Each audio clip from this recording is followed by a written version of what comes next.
We will be talking today about retention best practices. We'll be talking next week about crafting a strong membership appeal and how to plan and execute a membership campaign. We'll be talking about applying product thinking, about how to deepen the relationship with your existing members, managing the membership program as it goes from a staff perspective. And also we'll be speaking to a few sort of mature membership programs about how they avoid the member plateau. So we'll be covering a lot. And one key thing that I want to share sort of right off the bat is that our goal with this course is not to be able to give you all the answers in the course of these 5 weeks, but to give you frameworks to be able to go back to your newsroom and make the decisions that are right for your newsroom's unique blend of opportunities and challenges. So there's no sort of copy and paste template for any of this, but what we do hope to share throughout the next 5 weeks is sort of the questions to ask yourself, the processes to bring back to your newsroom so that you can address each of these sort of on your own time. So I think that covers everything about how this is going to go. One last thing, as Rodney mentioned, this is sort of a follow-on to Membership 101 that we did in the fall. And as such, there are some certain topics that we're not going to be touching on during these 5 sessions because we've covered them already. All of these sessions from Membership 101, all of these topics that you see on the screen right now, we have recordings and slides and resources from Membership 101. And after today, in the email that Yossi sends as a follow-up, we will include all of those resources. So if you have questions about audience research or your value proposition or the design of your membership program because you want to make some changes to that, we will be sharing all of those resources from 101 with you. And while we ask to kind of keep the Q&A focused on the topic at hand today, you are welcome to bring questions about any of this to the office hours that we'll be having. We understand that many of you didn't get a chance to join for 101, and you might be both working on your present day membership program, but also evaluating some sort of fundamental aspects of it that we covered in 101. So we'll do our best to sort of help with both sides of that. And the last thing is sort of, it's always helpful to look at the sort of audience member funnel and be clear about where this course is going to focus. So it's between these 2 red lines here. And I share this just because we do often get questions about sort of, how do I grow my audience? How do I grow my traffic? We will not be talking about that in this course. We will be talking about how you convert your loyal audience members into members. So we'll be focusing at that conversion point and everything that happens after that. We will not be focusing on sort of best practices for creating a loyal audience. There are plentiful resources out there about that. So I just share that so that also you can understand sort of where our advice is going to be focused. So today we are going to be talking about member retention. It might seem a little bit preemptive to start with retention since we're at the very start of the course.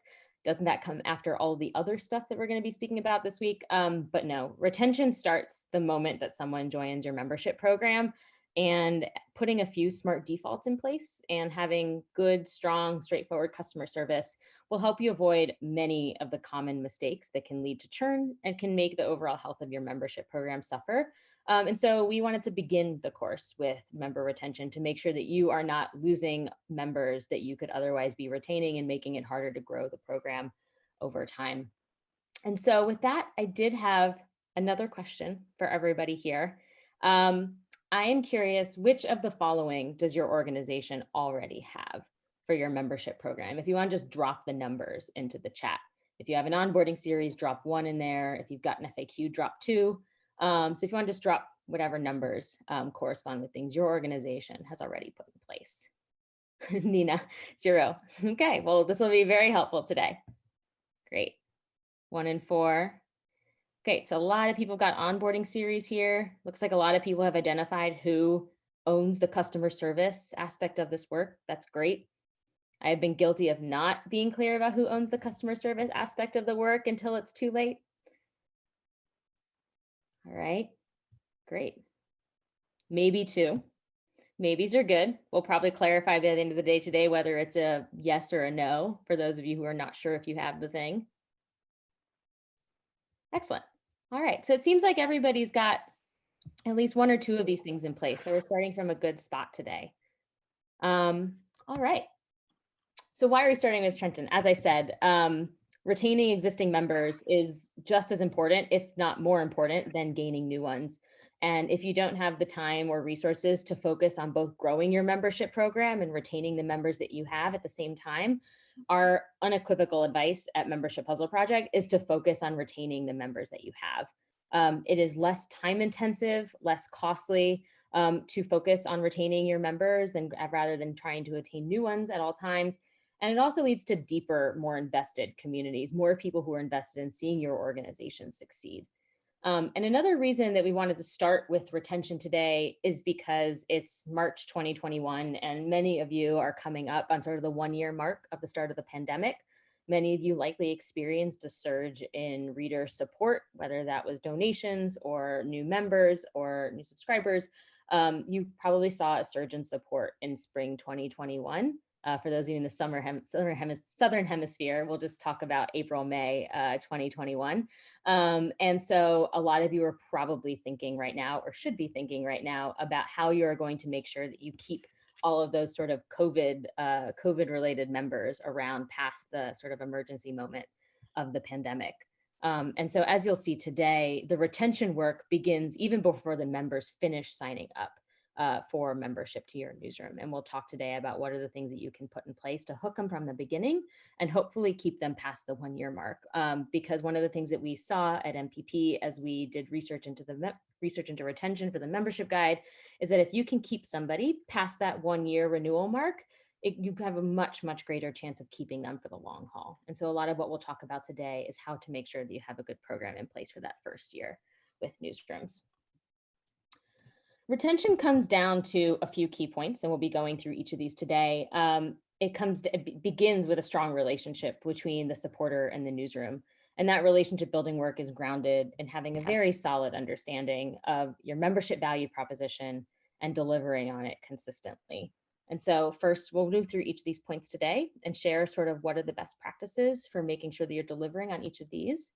And we'll also talk first about the terms that you need to know.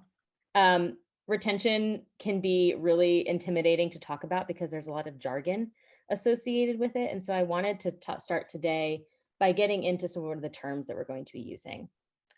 First thing is retention rate. It's pretty straightforward. It's the ratio of members that are staying on as members month to month or year to year, depending on how you measure this at your organization. And then something that maybe seems obvious, but still isn't always clear, is that churn rate is just the inverse of retention. So it's the ratio of members that you are losing from month to month or year to year. And that means if you have a 95% retention rate, you've got a 5% churn rate.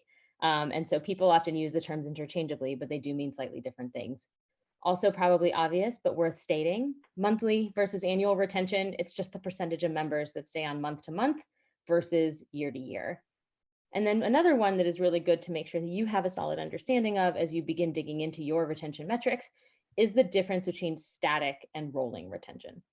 Static retention is measured over a set start date, and almost all organizations start that time period on January 1st and end that time period on December 31st. So it's usually calculated based on the calendar year. But rolling retention assesses how many have stayed on relative to a certain date. So if we are measuring rolling retention from the beginning of the pandemic in 2020 to see how many of those people stick around, you might measure that period from March 15th, 2020 to March 15th, 2021. That would be a rolling retention rate, and you can calculate that at any point in time. Few other tidbits here about when you might want to be paying attention to each of these statistics.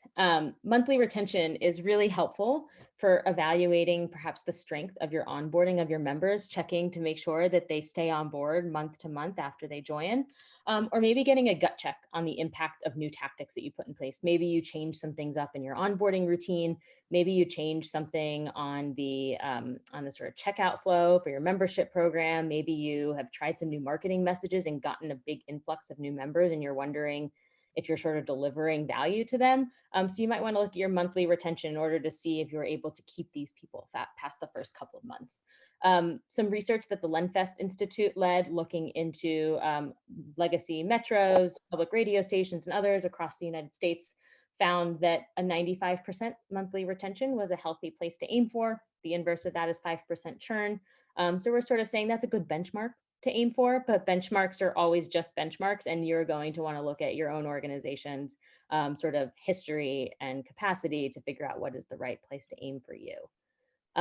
Monthly retention is also really good for finding out whether you have changed something up that is actually making it harder to retain your members. So when you change something up significant about your membership program, you're going to want to pay attention to the next couple of months and whether the number of members that you're churning increases or decreases as a result of the change that you put in place.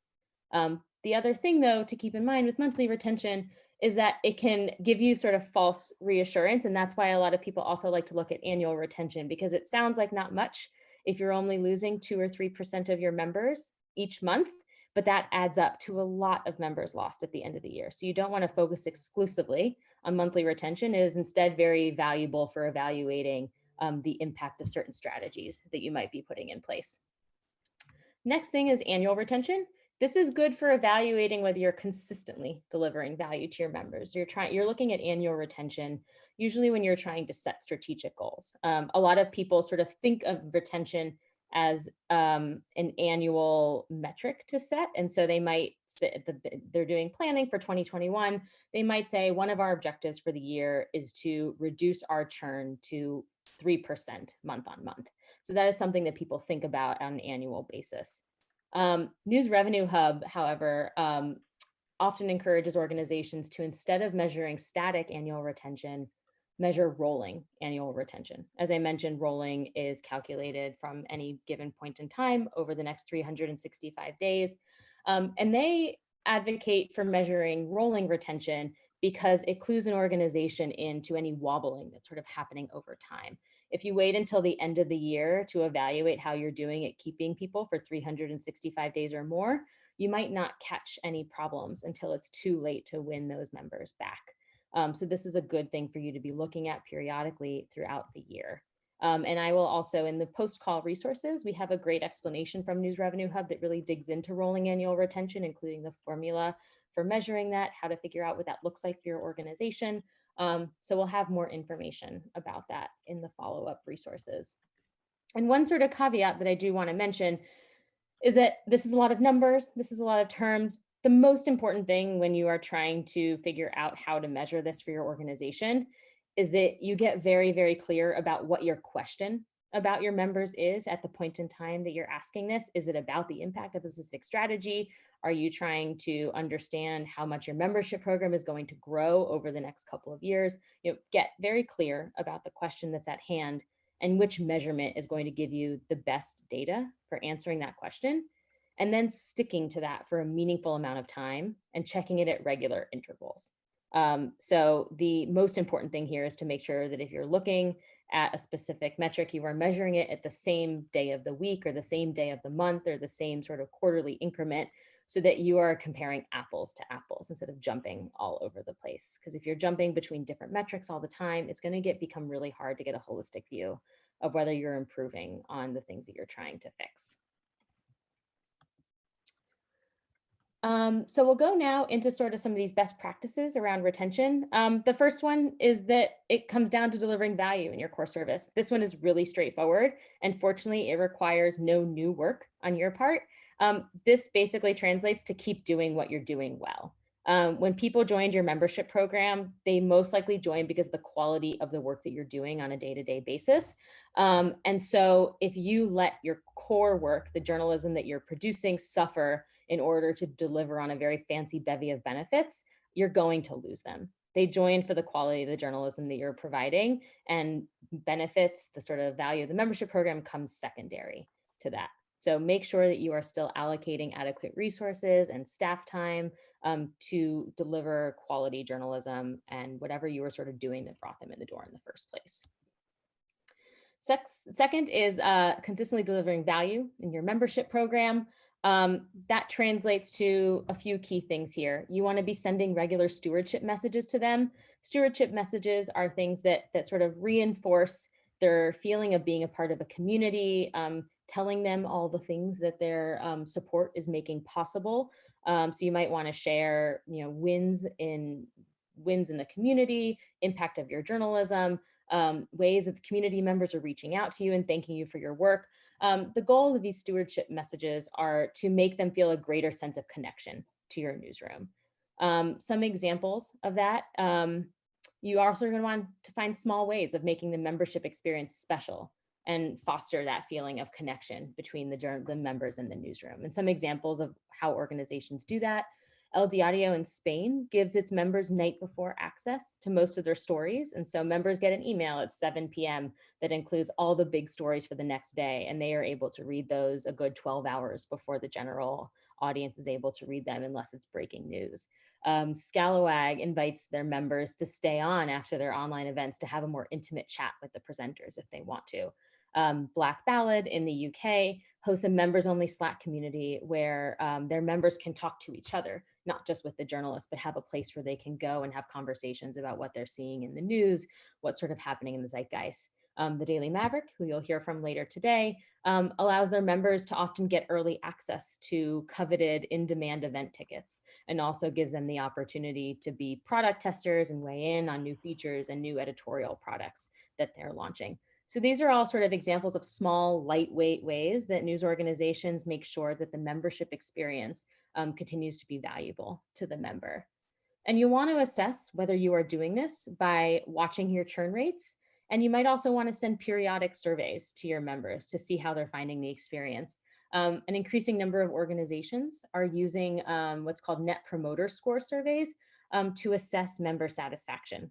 This is something that's really common in the sort of e-retail space. And it's one simple question, which is sort of on a scale of 1 to 10, how likely are you to recommend our membership program to a friend? And organizations sort of track what score they come back with over time, and anything 7 or above is considered to be a positive score. So these sort of small, lightweight surveys that take the temperature of how happy your members are is another good way to assess whether you are consistently providing value in the member experience. And we'll have more on the NPS scores in the post-call resources, including like tools that you can use to sort of set that up so that it goes on in the background without you having to do anything. The third thing that retention comes down to is providing opportunities for deeper involvement. There's a caveat to that. You're going to see a relatively small percentage of your members probably take you up on the much more time-consuming, sort of deeper opportunities to take advantage of the member experience. But doing a good job of serving these highly engaged members well can have an exponential benefit for your organization. These are the people that become ambassadors for your membership program. These are the people that often recruit new members. Maybe they introduce you to potential sponsors or event partners. So providing those opportunities for deeper involvement for those who want it is a very good way to sort of leverage their passion for your organization. And when MPP researchers studied member-driven spaces beyond news and talked to organizations like churches and the citizen science movement and Burning Man and places like that, where people give significant time to things that they don't have to give time to in order to benefit from, we actually found that participation measured in hours was often a stronger measurement of whether they were likely to stick around than the amount of money that somebody donated. So this is one of the reasons why we at MPP talk so often about the importance of memberful routines. It is the fact that participation sort of is a very strong indicator of whether somebody is likely to stick around with your organization for a while. A few examples of what that deeper involvement might look like. So Zetland in Denmark and Decatrovista in Romania, you'll be hearing from Zetland later in the course. They have asked their members to become ambassadors for the brand, and they have become one of the most successful sort of membership growth strategies that these organizations have. Black Ballad in the UK invites its members to fill out these huge, like 70 to 100 question surveys that really help inform the editorial strategy and help the organization decide where they're going to invest their sort of additional editorial resources in over the next year. Radio Ambulante, which publishes across Latin America, allows its members to join Zoom coffee hours with the hosts of the show. And this gives the hosts a sense of like whether the shows are hitting, whether the shows are resonating with their most passionate audience members. And this is where community really becomes a superpower for your organization. People become a community when they're aware of each other's existence and the power of their collective action within your organization. And this also ends up becoming another sort of benefit of membership that you don't personally have to do much to provide. When you have a really strong community that knows each other, People are considering, if they're considering canceling, they're not just considering losing access to your journalism, they're also considering whether they are willing to lose access to the vast community of people that have joined around your work. And so the strength of that community becomes a retention tactic in and of itself. The last one is really straightforward. Show gratitude. Thank your members all the time. Anytime something that a member does makes something more possible for your organization, expands the scope and impact of your work, you should say thankful, say thank you. And another sort of flip side of that is it's incredibly important to not become resentful of members' requests for your time or your help. The deeper the relationship you have with your members, the more often they might reach out to you with suggestions. Some of them will be helpful, some of them might be less helpful, but it is important to always think about what they are fundamentally making possible for your organization by providing their financial support, and to make sure that the gratitude is the thing that you reflect back, not the frustration with the amount of time that it takes to potentially respond to member emails. And Fran from the Daily Maverick will be speaking with us a little bit later today about the importance of that part of the work. And the last thing that I'll spend the next few minutes on is that retention comes down to putting smart tech defaults and customer service in place that can prevent otherwise very easily avoidable member losses. So we'll sort of dig into that here. But the good news about retention and the inverse of that churn is that there are a lot of little things that you can do and sort of get right once that can decrease the number of people that you are losing otherwise. A few basics about setting smart defaults is that it's better to have people opted into recurring payments than one-time payments. And monthly recurring is in most cases going to be better than annual recurring payments. That is because monthly is a smaller upfront ask. It's an easier thing to get people to say yes to. From a sort of financial planning perspective, getting payments on a monthly basis is easier to, it sort of smooths out your cash flow, and it makes it easier for your organization to make decisions about what you're going to invest in the membership program. It's also, if you're having credit card issues, it is easier to handle credit card issues on a rolling basis, and there's just frankly not as much money at stake if you can't fix a credit card problem immediately. There is one caveat to the encouragement of monthly. If you have a paywall, annual might work better for you. We'll talk a little bit more about that later on because it's a pretty extreme case. But sometimes with a paywall, organizations that were defaulting to monthly found that people join just for the span of 1 month to access maybe a couple of articles and then canceled their membership at the end of the month. And so some organizations with a paywall that we spoke to have chosen to default to annual or make only annual an option, even though that might slow their growth over time. Another thing that we'll show some examples of right after this is that you want to pre-select your preferred tier or amount, particularly pre-select monthly recurring. And you'll want to understand the sort of decoy effect, which is where you put the sort of member tiers you have available. This will become a little bit easier to understand as I show some photos of that in the next slide. But the most important thing is that when you think about these recurring payments, you should always continue to offer, if you want to, a one-time donation option because it's better than not getting any support from people. But you will want to think about having a plan in place for asking those people to switch to a recurring option when their 1-year renewal mark comes up, or maybe a little bit sooner than that, if you feel comfortable asking sooner than that. So now I'll go and show just a few visual examples of the sort of pre-selecting your preferred tier and putting that sort of the decoy effect in place. So the first example here comes from the Daily Maverick. They have a pay what you want model, so they don't have tiers, but they do know that they want most people to join at that 150 Rand level. They also have a specific benefit, as you can see, that kicks in at that level. But so when you land on their membership sign up page, or at least used to, I think they've maybe tweaked this slightly since I added this slide, they are hoping that most people will join at least at the 150 Rand level. And so they have pre-selected that. An example of doing this with tiers, you have here Krautreporter in Germany. So they have made that center tier option of €9 the default option. And they also put it in the middle. And this is the decoy effect that I spoke about before, is that people will often go for the tier that you put in the middle. They don't necessarily want to go for the cheapest option, but they're also unlikely to go for the most expensive option. And so the number that you are hoping most people will land at should go in the middle of your three options. So this is a little bit of like financial modeling. You're going to want to think about what amount of money do I need to get on average from members in order to make the membership program work for me financially.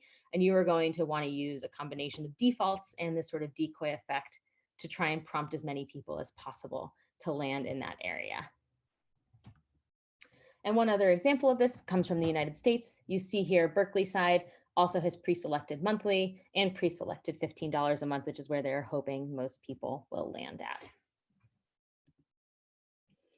The next thing, and we will hear more about this again from the Daily Maverick during their presentation, is the very fun process of optimizing your billing process. This is not something that most journalists probably ever thought they were going to have to spend very much time on. Congratulations, you get to think about how to be an e-marketer, everybody, when you launch a membership program.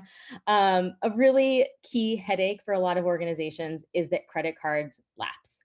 30% of payment cancellations come from credit card failures in research that came from the Facebook Journalism Project. The Daily Maverick shared with me the other day that at any given point in time, they might have 900 or more credit cards on hold because credit cards expire, or people get new cards, or they get lost, or they get stolen. So you're going to have to spend quite a bit of time and energy trying to win people back just because their credit cards lapsed. You should consider paying for account updaters. Most of the major credit card companies offer these. It allows merchants to update the information for on-file credit cards when a customer's account details change. So when people's credit card just renews and the number changes, this would allow you to sort of seamlessly transfer over their account to their new credit card number. There are fees for these services, but it's certainly worth looking at if you are finding that you are having a lot of credit card failures because of this. The other thing is something called a dunning process. It's the term for collecting money that you're owed when a credit card is invalid or declined. So you're going to want to think about putting a process in place for dealing with this. Most news organizations are sort of stuck with doing this manually, but this can become at least a lot less grinding if you come up with a designated time of the week or a designated time of the month that you go and work through this with your team. You come up with a set message so that you're just doing as little bespoke decision making as possible each time you are going through and trying to win back people whose credit cards expired. And in the presentation notes for this, you'll find a link to a helpful guide on the basics of dunning that really emphasizes the need for reaching out to people, showing empathy, and having just very clear and concise communications about how to get their credit card updated with you again. One of the last sort of smart defaults that you want to think about putting in place is investing in onboarding. You might not think about this as a smart default, but since it goes out automatically and it's a bit of a set it and forget it element of your work, we put it here. Your onboarding series, aka a drip campaign, maybe some of you know it that way. It's basically a welcome package to your new members. And this welcome email, which is different from your payment confirmation email, it's your opportunity to say a really enthusiastic thank you to your new member. And then the series of emails that follows is sort of an opportunity to orient them to your publication, to your team, and the new relationship that they have with it as a member.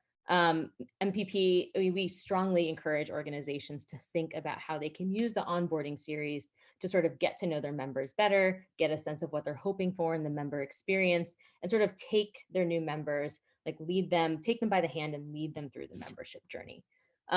Some organizations actually continue to onboard their new members for an entire year because this is a drip campaign that is set up to sort of happen automatically in the background. It is very easy to send an email at the 10-month mark or 11-month mark with a short survey for your members saying, you've been with us for almost a year. How's it been? Are you happy? Is there anything that we could do to improve the experience for you?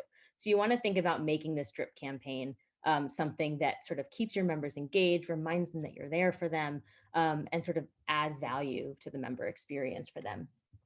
Another thing to think about is that you don't want to overwhelm them in each of these onboarding emails. So the onboarding emails that we see work best have just one job per onboarding email. So one of them might be introducing members to the benefits of the membership program. Another might be sharing a little bit of information about how you make editorial decisions. Another might be to introduce them to the person that they're going to hear from the most often in regards to the membership program. But you don't want to bombard people with too many things in any one of these emails. You want them to be short and sweet. You want them to be optimistic. You want them to be fun to read, because again, this is sort of like the welcome mat for your membership program. And the last thing to think about with these onboarding emails is to think about how you can incorporate surveys in them. You want to keep the sign up process for membership really simple, usually just their contact information and their credit card information, but that doesn't mean that that's all you want to know about them. So you might want to think about using the first email in the onboarding series to ask a few more questions. What motivated you to join? What what journalism that we produce do you find most interesting? What are you hoping to get out of the membership program? What benefits are you most excited about? You might want to think around that. And we have a bunch more information in the membership guide about sort of best practices for onboarding emails, including some examples from news organizations about what went into them. And the last thing, I think the last thing, is the value of providing strong customer service. A few really basic details about that. You're going to want to keep track of the questions that you get for internal guidance on how to respond and for creating a sort of public FAQ about membership. If you're getting the same question over and over and over again, that means you want to make something, might want to make something a little bit more clear. But also that's a good opportunity to put that question and the corresponding answer on a public page that people can find, so they don't have to email you in order to find out the answer. You'll want to make sure that you're solving these customer service issues really promptly. You're going to want to, in order to do that, you're going to want to block time on your calendar for member support on a daily or weekly basis, depending on the sort of volume of member outreach that you're getting. It's really important to get back to members as quickly as possible when they're having problems or when they have a suggestion, so that they feel heard and like they're not bothering you. On top of that, you're going to want to make it really easy for them to get in touch with you. Display an email address where they can reach you really prominently on the member landing page. Make it an easy email address to remember. And last but not least, you're going to want to help members help themselves. Colorado Sun has put together a great sort of Zendesk customer service page that you can get to from the member landing page. And so members can take probably the majority of the questions that they might have and go to this Zendesk account, answer it for themselves. They don't have to email you. They don't have to wait for an answer. There's a good chance they're going to find the answer that they need in this Zendesk sort of FAQ. So you'll want to think about how you could make something similar to that. Again, to decrease the workload on your team and to make it a less frustrating experience for your members.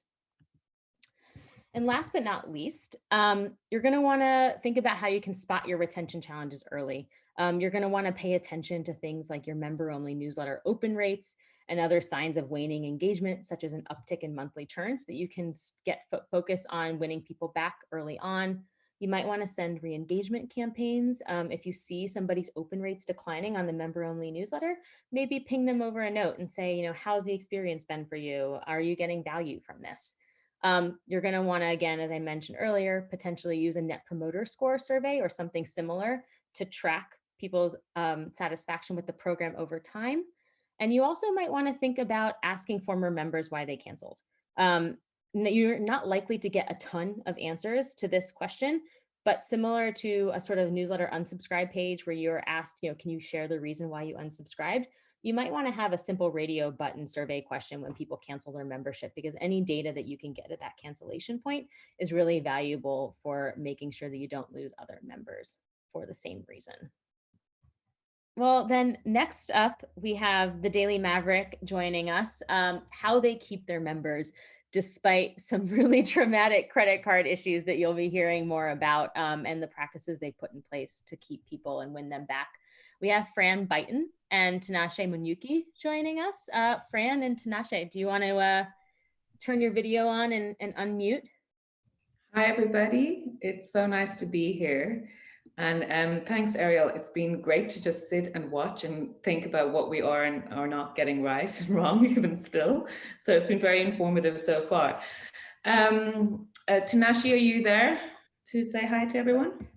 Right, here I am. Hello, everyone. I can just adjust my camera a bit. Yeah, I'm here. That's right. That's me.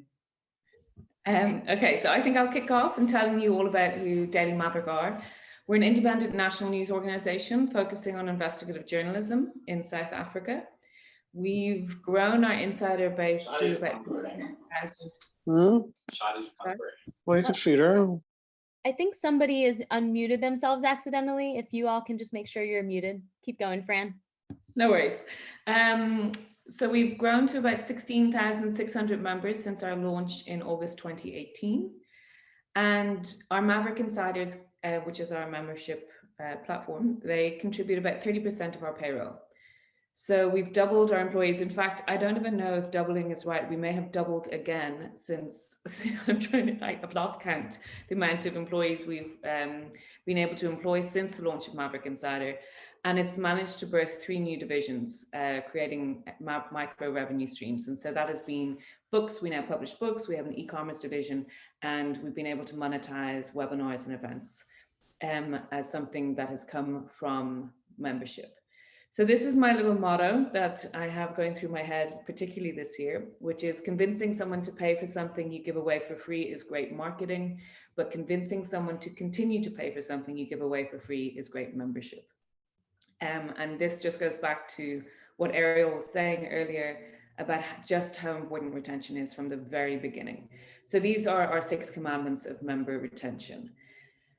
The first one is to understand the most important metric. And the spoiler alert there is that it is churn. I can't emphasize enough how important it is to be able to track your members and your churn. And to, as again, Ariel said earlier, retention is the percentage of members you keep, churn is the percentage of members you lose. By interrogating your churn rate, you can see what needs improvement, and it's actually real data that you can use. So we monitor churn from day one, and I have a lovely report that comes to me every morning that tells me what our churn rate was yesterday, today, last week, last 365 days, last month. And it's really helpful. I'm also able to see how many credit cards have gone on hold. And this is when I will phone Tinashe up in a panic at 7 a.m. He hates to see my name pop up on his phone that early, because if something's happened at a bank or I see a huge spike in credit cards on hold, I'll say to Tinashe, what's going on? What happened? And he will get moving to try and figure it out. And it's just so important that you don't leave that for a day or a week. So you need to be constantly on it. So I would recommend getting any sort of reports or dashboards up and running as soon as you can. The annual churn rate is exactly as it sounds, and that really is going to start being important to you when you go into your 2nd year of membership and beyond. I get CC'd in every email that gets sent when somebody signs up to Maverick Insider, and it gives me a little dopamine hit during the day. Yes, another one. You won't get the same dopamine hit when you wake up and you see that the member that you gained yesterday, you retained today. It's not like the excitement of a new member, but it is infinitely more important. And I think that when you look at churn, the most important thing for me is don't get distracted by other newsrooms. When the New York Times come out and say that they've got 1 billion people subscribing to them, or the Guardian, or outstripping everybody else, I would just say, let's look at their churn rate. Guardian takes donations, but because that's the most important measure of how you're doing in an experience. I think we can go to the next slide.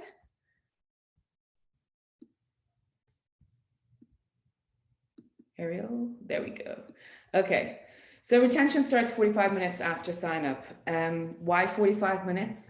Because you'll know from your own user experience, your own customer experience, when you sign up to something, you don't go and read that email straight away. So 45 minutes, it brings you back in. And this is where the onboarding emails are so important. This idea of creating, testing, tracking, improving, altering, and scaling is something we use across all of our marketing. But it's also something that I've actually started to adopt when thinking about benefits or anything that we could create to make our membership better. The onboarding, it's never done. You should never be done improving your onboarding mail or system or interrogating how it works. So you should be always questioning, when is the best time to send it? Test to see what your open rates are like. What do you include? What do you leave out? So we've actually we're in the process of overhauling our onboarding mails at the moment. I think Cara asked, should this be a personal thing from one person, or should it be automated? I would suggest automating it as soon as you possibly can. When I joined Daily Maverick as their Maverick Insider Community Manager, I wrote and sent each of these manually. And what I tried to do was try and make it personal as possible. So I would look at somebody's email address, or I'd see where they are from, and I'd mention the weather in the town. Most of it would be copy and paste, or if I saw that they worked for a big company, a PwC, I would say, please tell your friends or your colleagues at PwC all about the membership. And it would surprise them because they didn't expect it to be like that. And it was a bit of a bittersweet day when we had to automate it, but automating it is definitely what you need to do. And as Ariel said, make sure it comes from Fran Byton and that it's signed by me.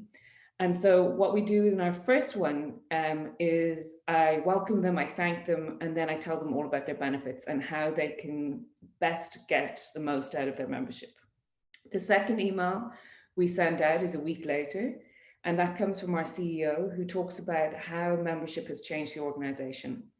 In our world, that's him telling how we were very, very close to closing just before we launched membership, and how it's been able to grow the business, grow the opportunities in the business, grow divisions, and just really that we couldn't do our jobs without it. A week after that, we get an email, all automated, going out from our editor-in-chief. And this is kind of going back to the heart of why somebody signed up in the first place, which is back to the journalism. And he speaks about his Damascus moment, why defend truth became our motto. And at that point, he asks our members to sign up to become insider experts, which is actually one of the benefits we offer them, that they can offer us their expertise. And it's something that's really important, is for us to admit that we don't know everything. And we want people to be part of our journalism. And our members love that. And we now have a database of over 1,000 people who put their name down saying, if you need my expertise, whether it be an investigation or just, a quote from, because I'm a professor of whatever. And we've created an app that we can now share with our journalists, where they'll be able to easily find the expert that they need. And then finally, a week after that is an email from our community manager, again, just reminding them about benefits, reminding them to log in or how they use their Uber code and the kind of details like that, and also where to go if they need help. Next slide. Okay, so benefits are not, as many assume, the carrot to get a reader to commit. They are the experience and therefore their retention. So what I would absolutely advise is, once you've established what your benefits are, although you can always add ones, I wouldn't panic. Don't get so excited or worried that you're going to lose them that you need to start offering them a sandwich or a free smoothie, or that's not why they support you.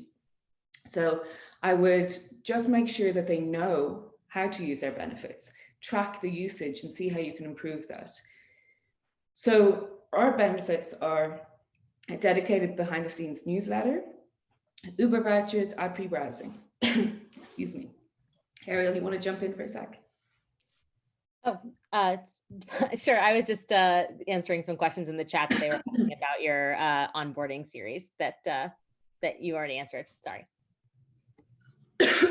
Oh, you want me to, sorry, give Fran a chance to breathe. Sorry, I thought you were asking why I muted myself. I'll just pick up from here. Or are you okay? I think I'm okay. Sorry, everybody. So yeah, right now it's really important to track your benefits and be able to tell them how to use them and get them using them more. Next slide. And I think there's just a slight internet lag, Fran, because I'm switching over, but it seems to be taking a little bit of time for you to see it. Cool. So get the tech right from the start. Our biggest issue is a credit card lifespan. Tinashe will tell you all about this, although Ariel has already touched on it. 900 cards at any given time could be on hold, meaning that our members think that their membership contribution is going through, when in fact it's actually not. And getting people to re-sign up is probably one of the most difficult things you can do. So I would absolutely recommend avoiding credit cards if you can, setting up a direct debit to begin with. For us, I think we have a much more difficult issue because what Ariel was talking about, in South Africa, we don't have an automatic update of credit cards. So it's a big issue for us, but I think it's a big issue worldwide. I would say plan for disaster. And what I mean by that is, if a bank system fails, what does that do to you? Pandemics happen. You know, what are you going to do when you can't hold your events, which was meant to be one of your membership benefits? You know, how are you going to?